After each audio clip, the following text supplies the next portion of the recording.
October 24th, 1967, 4:15 p.m.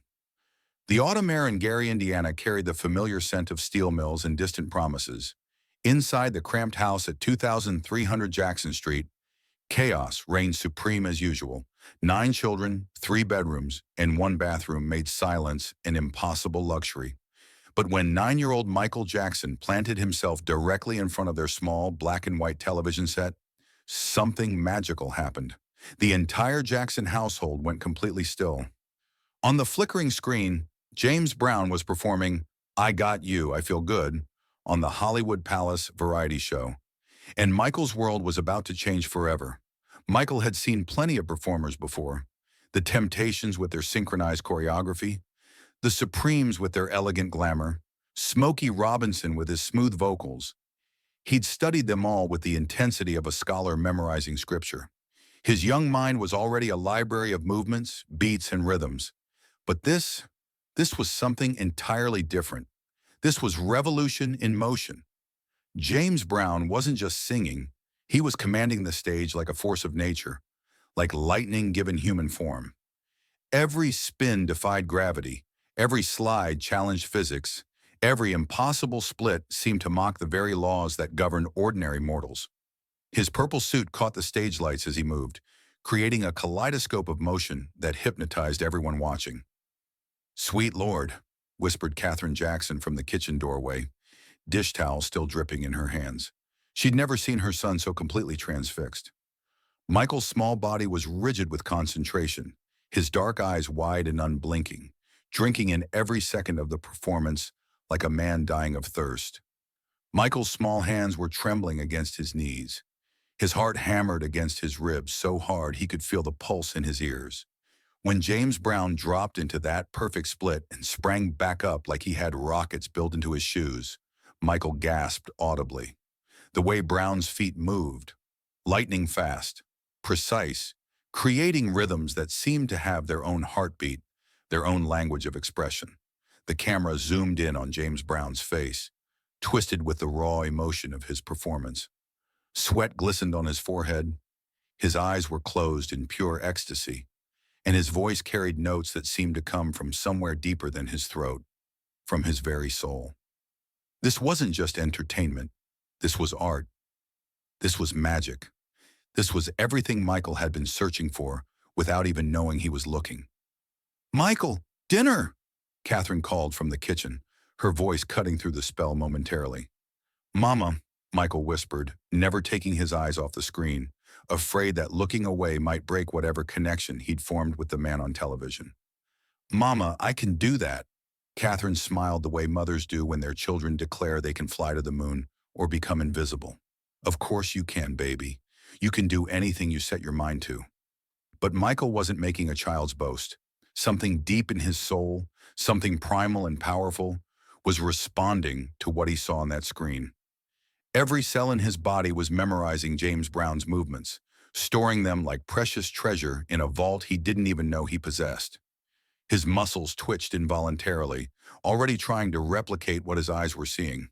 When the performance ended and the thunderous applause faded, Michael remained frozen in place. The regular programming resumed. Some variety show host making jokes, a commercial for laundry detergent, but he couldn't process anything else. His mind was replaying every second of what he'd witnessed, analyzing it frame by frame, breaking it down like a scientist studying a miracle, already imagining how it would feel to move like that, to command a stage like that, to make people feel what James Brown had just made him feel. "Boy, you gonna wear a hole in that carpet staring so hard," Joe Jackson said, walking through the living room with his lunch pail still in hand, the smell of the steel mill clinging to his clothes like industrial cologne. He glanced at the TV, then at his son's expression. Something in Michael's face made him pause mid-stride. "What you watching so hard it's got you hypnotized?" "James Brown, Daddy. Did you see what he did? How he moved? It was like he was flying without leaving the ground." Joe had seen James Brown perform before, at the Apollo Theater in Harlem back when he was young and full of dreams himself. But seeing him through his 9-year-old son's eyes was different. He recognized something in Michael's expression, the same look he'd seen in mirrors when he was young and hungry for music, when everything inside him burned with the need to create, to perform, to matter. It was obsession, pure and simple. And obsession, when properly channeled, was what separated good performers from legends. After dinner, Catherine's famous fried chicken that the whole family wolfed down in comfortable chaos, Michael vanished like smoke. 20 minutes later, Catherine found him in the garage, having pushed aside paint cans, garden tools, and boxes of Christmas decorations to create a makeshift dance floor on the oil-stained concrete. The old radio, a beat-up thing that barely held a signal, was tuned to WVON out of Chicago. Every time a James Brown song crackled through the static, Michael would attempt to recreate what he'd seen on television. "Baby, it's a school night," Catherine said gently, but there was wonder in her voice. She could see something happening here, something important. "I finished my homework during study period, Mama. Mrs. Williams gave us free time after we finished our math worksheets, and I got everything done. Please, just watch me try this one thing." Catherine leaned against the doorframe, ready to humor her son for a few minutes before sending him to bed. Michael took a deep breath, closed his eyes like he was saying a prayer, and began to move. At first it was clumsy. He was, after all, a 9-year-old boy trying to master moves that had taken James Brown years to perfect. Moves that seemed to require muscles and joints that ordinary humans didn't possess. He spun and nearly crashed into a shelf of paint cans. He attempted the footwork and stumbled over his own feet like a newborn colt. The split he tried resulted in him falling backward onto his bottom, his legs not quite ready for that level of flexibility. But Michael didn't give up. Again and again, he tried. And slowly, impossibly, something began to click. Like tumblers falling into place in a cosmic lock, his body began to understand what his mind was demanding of it. The spin that had sent him careening into the wall suddenly felt natural, like his body remembered how to do it from some previous lifetime. The footwork that had tangled his legs began to flow like water, each step connecting to the next in perfect rhythm. By 10 p.m., Catherine was no longer thinking about bedtime or school schedules. She was watching her son do things that shouldn't have been possible, watching him become something she'd never seen before. "Michael," she breathed, her voice barely audible over the radio. "How are you learning this so fast? It's like you were born knowing how to do this." Michael paused, sweat beading on his forehead despite the October chill, his small chest rising and falling with exertion. "I don't know, Mama. I see it in my head like a movie playing over and over, and then my body just knows. It's like the moves were already inside me, and James Brown just showed me how to let them out." At 2:30 a.m., Joe Jackson woke to strange rhythmic sounds coming from the garage. His first thought was that some animal had gotten in, a stray cat or maybe a raccoon going through their garbage. Wrapping his robe around himself against the autumn cold, he padded through the house and cracked open the garage door. Instead of finding a pest, he found Michael, drenched in sweat despite the cool night air, still practicing. The boy was moving with a fluidity that made Joe's breath catch in his throat. This wasn't the clumsy attempts of a child anymore. This was something else entirely. This was talent. Raw, undeniable, almost frightening in its intensity. "What in the hell are you doing out here in the middle of the night?" Joe's voice cut through the music like a knife. Michael froze, caught red-handed, sweat dripping from his hair onto the concrete floor. "I'm sorry, Daddy. I couldn't sleep. Every time I closed my eyes, I kept seeing James Brown, and my body wanted to move. I had to practice. I had to get it right."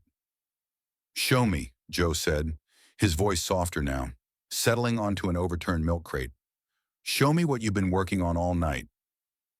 For the next 20 minutes, Michael performed. He wasn't perfect. He was still just a 9-year-old who'd been practicing for 10 hours straight, his small body pushed to its limits. But Joe saw something in those movements that made his calloused hands go still and his breath shallow. He saw the future. He saw stardom. He saw his son becoming something that most people could only dream of being. "That's good," Joe said finally. And those two words carried more weight than any praise he'd ever given. "But if you're going to do this, you're going to do it right. Tomorrow after school, you practice that spin 50 times, then the footwork for 50, then the slide. You don't learn something halfway, boy. You learn it until it's perfect, until you can do it in your sleep, until it becomes part of who you are. Michael's eyes went wide with disbelief and joy. You mean I can keep practicing this? You're not going to make me stop? Michael, if you can really do what James Brown does, if you can move people the way he moves them, that's what's going to set the Jackson 5 apart from every other group in Detroit, Chicago, and beyond. That's what's going to make people stop what they're doing and stare. That's what's going to make us matter. The next morning at Jackson Elementary, Michael could barely contain the electricity coursing through his veins. His fourth-grade teacher, Mrs. Eleanor Williams, noticed immediately that something was different about her usually quiet student. Michael, who normally sat still as a statue during lessons, was fidgeting constantly. His fingers tapped rhythms on his desk, his feet moved under his chair, and his eyes had a brightness she'd never seen before. "Michael, are you feeling all right?" she asked during reading time, concern creeping into her voice. "Yes, ma'am. I'm fine. Better than fine, actually." But he wasn't fine in the traditional sense. He was electric with anticipation, buzzing with the need to share what he'd discovered. All morning, through spelling tests and arithmetic problems, he'd been thinking about James Brown, replaying the moves in his head, feeling his muscles twitch with the memory of last night's practice session. At morning recess, his friend Marcus Johnson found him standing alone by the basketball court. But Michael wasn't watching the game. He was staring off into space, his body swaying slightly to music only he could hear. "Man, you've been acting weird all day. What's going on? You look like you're about to explode or something." Michael looked around the playground. Most of the kids were playing kickball or jump rope, their attention completely absorbed in their games. Nobody was paying attention to them, which was exactly what Michael needed. "Marcus, can I show you something? Something I learned last night that's going to blow your mind?" "Sure. What is it?" "I saw James Brown on TV yesterday, and I spent all night learning how to do some of his moves. And Marcus, I think I actually figured it out." Marcus's eyes lit up like Christmas morning. "The singing guy? My cousin Tommy went to see him in concert in Chicago, and he said it was the most incredible thing he'd ever seen. Said James Brown could make the whole crowd lose their minds just by moving." "It's not just moving," Michael said, his voice getting stronger, more confident. It's like he's speaking a language with his body, telling stories without words. Watch this." And right there on the Jackson Elementary playground, with the October wind rustling through the bare trees and the sound of children playing in the background, 9-year-old Michael Jackson did James Brown's signature spin. He landed it flawlessly, his small body moving with the precision of a professional dancer. Marcus's jaw dropped so far it nearly hit the asphalt. "Dude, how did you do that? That was impossible. Do it again." "I practiced all night. Marcus, I can do other stuff too. The footwork, the slides. I'm still working on the split, but I almost have it. Last night in the garage, I felt like I was becoming someone else. Like I was becoming James Brown himself." "That's incredible. You should show people." Like everybody, Mrs. Williams sometimes lets kids do presentations when we finish our work early. You should ask her. Michael felt his stomach flutter with a mixture of nerves and excitement. Show the whole class? Stand up in front of everyone and perform? But another part of him, the part that had been born last night watching James Brown, the part that had spent hours in the garage discovering what his body could do, wanted exactly that. Needed it even. "Will you come with me to ask her?" "Absolutely. This is too good to keep secret." Mrs. Eleanor Williams was grading papers with her red pen when the two boys approached her desk during lunch break. She looked up to see Marcus practically vibrating with excitement and Michael standing slightly behind him, nervous but hopeful. "Mrs. Williams," Marcus said, barely able to contain himself, "Michael learned something really amazing last night. Can he show the class? Please? It's the coolest thing I've ever seen." Eleanor looked at Michael, who was shifting his weight from foot to foot, his hands clasped behind his back. She'd been teaching for 15 years, and she'd learned to recognize the difference between showing off and genuine excitement about learning. "What kind of something, Michael?" "A dance, ma'am. I learned it from watching James Brown on television. I know it might sound silly, but I practiced all night, and I think I actually got it right. Eleanor had heard of James Brown, of course. Her husband was always playing his records, spinning "Papa's Got a Brand New Bag" until the grooves were nearly worn smooth. But she wasn't sure what this had to do with fourth-grade education. Still, there was something in Michael's expression, an excitement, a passion, that she'd never seen from this quiet boy who usually preferred books to attention. "All right," she said, setting down her red pen. "You can have 5 minutes before afternoon lessons begin. But Michael, if this is inappropriate in any way—" "It's not, ma'am. I promise. It's just dancing. It's just expressing what music makes me feel." Words spread like wildfire through elementary school corridors. By 12:45 p.m., when Mrs. Williams called the class back from lunch, every student knew that Michael Jackson, quiet, shy, bookish Michael, was going to perform something. Most kids were curious, having never seen Michael do anything more dramatic than raise his hand to answer a question. Some were skeptical, wondering what the quiet boy could possibly do that would be worth watching. A few were already giggling, expecting him to embarrass himself. Michael stood at the front of the classroom, his heart pounding so hard he thought everyone could hear it echoing off the walls. 28 fourth graders stared at him expectantly, their faces a mixture of curiosity, amusement, and skepticism. Mrs. Williams sat at her desk, ready to stop this quickly if it went wrong. Michael began, his voice barely above a whisper, then cleared his throat and tried again. "I watched James Brown on TV yesterday, and something about the way he moved just spoke to me. So I spent all night learning some of his moves. I'm going to show you what I learned." "Is there music?" Mrs. Williams asked, glancing toward the small record player in the corner. "No, ma'am. I can do it without music. The rhythm is in my head." "Whenever you're ready, then." Michael closed his eyes, took a deep breath, and heard James Brown's voice in his head as clearly as if the man were standing right next to him. His body began to move.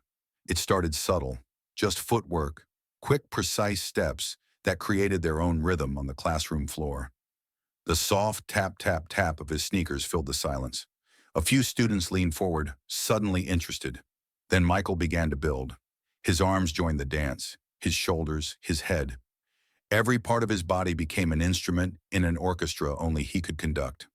The movements flowed together like water, each gesture connecting to the next in perfect harmony. The giggling stopped. Every eye in the room was fixed on him. Mrs. Williams's red pen froze above her papers. Michael executed the spin.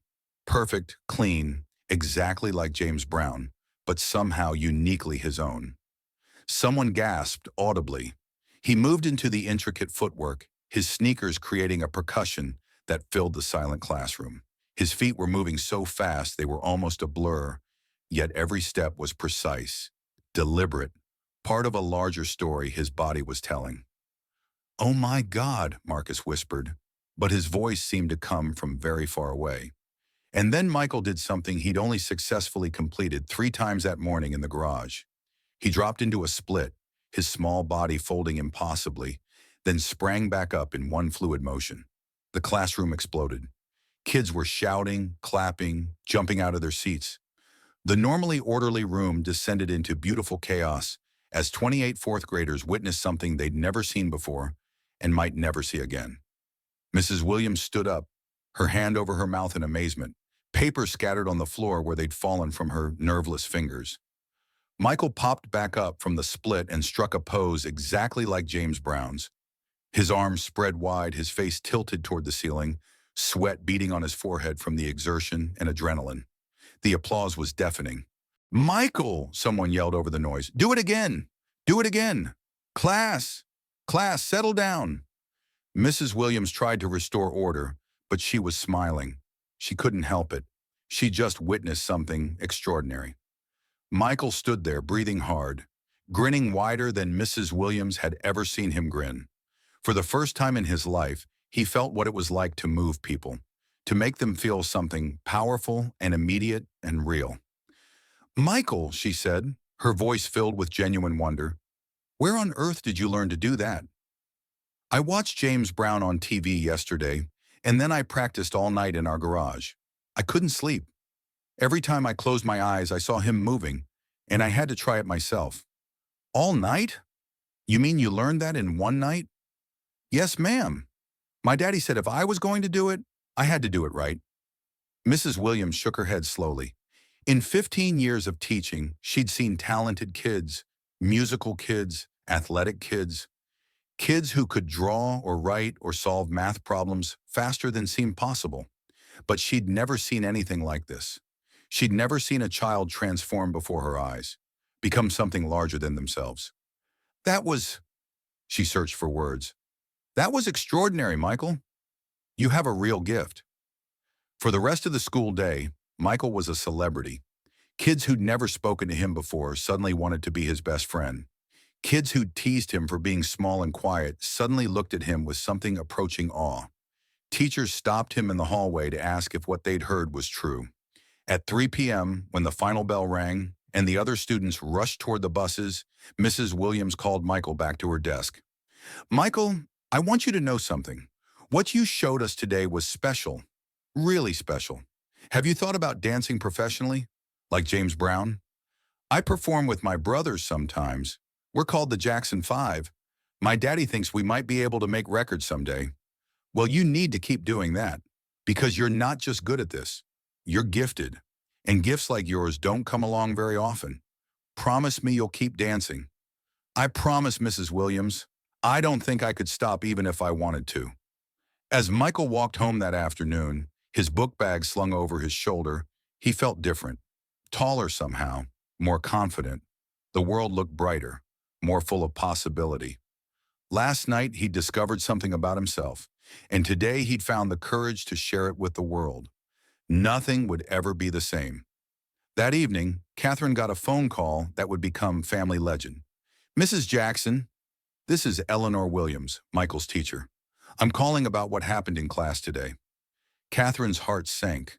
Michael in trouble was nothing new, but she thought today might be different. Is he in trouble? Trouble? Oh no, Mrs. Jackson. Quite the opposite. I've been teaching for 15 years, and today I watched your son do something I can only describe as remarkable. He learned James Brown's choreography in one night and performed it flawlessly for his class. The children were mesmerized. I was mesmerized. Catherine smiled, remembering the sounds from the garage that had kept her awake. He was practicing until 2:30 in the morning. His father finally had to make him go to bed. Mrs. Jackson, I don't say this lightly. Michael has something special, something I've never seen in a child before. Whatever he's doing with music and performing, please encourage it, because I believe we're looking at something extraordinary. I believe your son is going to change the world. Years later, when Michael Jackson was asked about the moment he knew he wanted to be a performer, he would always return to that day with perfect clarity. October 24th, 1967, he would say without hesitation. I was 9 years old. I saw James Brown on TV and something just clicked inside me, like a key turning in a lock I didn't know existed. I stayed up all night learning his moves, and the next day I performed them for my class. What was that like? Terrifying, Michael would admit, his voice still carrying echoes of that 9-year-old boy, but also liberating. That was the first time I felt like I wasn't just Michael Jackson, the quiet kid from Gary. I was Michael Jackson, the performer. And once I felt that, I couldn't go back to being anything else. That day I learned that I could make people feel something just by moving my body. That's a powerful thing to discover when you're 9 years old. October 24th, 1967 lasted just 24 hours. But in those hours, 9-year-old Michael Jackson discovered his calling, his purpose, his destiny. He learned that greatness could be studied, that impossible moves could be mastered, and that sometimes one night of obsessive practice could change everything. Not just for yourself, but for the entire world. In her retirement years, Mrs. Eleanor Williams would keep a newspaper clipping on her desk. Michael Jackson, on the cover of Rolling Stone, hailed as the king of pop. In the margin, she had written in her careful teacher's handwriting, I knew it. The day he danced like James Brown in my classroom, I knew he was going to change the world. She was right.